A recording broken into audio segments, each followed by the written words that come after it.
Okay, guys, back here at DragonWorks. Just a quick follow-up on the last video I did on the 1982 Suzuki GS1100. In that video, I was starting to disassemble the carburetors, and I pulled the first bowl off, which is carb number 4.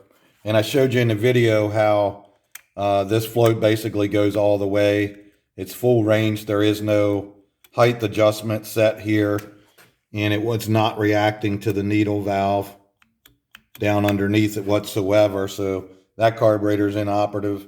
It just basically is letting fuel bypass go right into the engine. The next one, which would be number 3, was pretty much the same. You see there's hardly any spring to it. So that adjustment's way too high.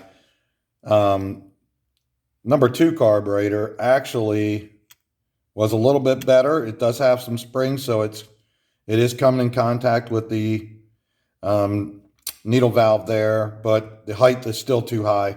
So all 3 of these are extremely rich. Last but not least, this would have been number 1 carburetor. And when the bikes sit on the kickstand for a long time, the fuel slowly leaks out of this one over to this one, over to this one. And these will end up being empty, and this one will be full. And they sit with a lot of fuel in them. And this is what happens. You get this buildup. This is, I call it shellac. It's like a varnish. That is like a drip, the last little bit before it evaporated out of the bowl. And this float is actually stuck. I'm tapping on it pretty good there, and it's not moving. So it's stuck wide open.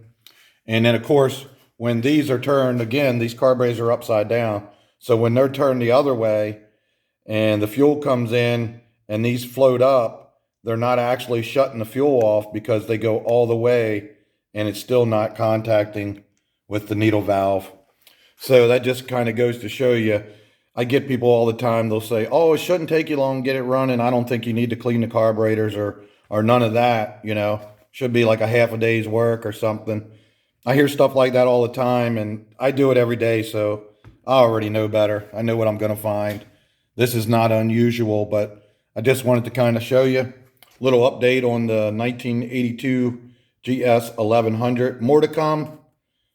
Stay tuned, like, subscribe, share with your friends. You want it done right, contact DragonWorks. Peace out.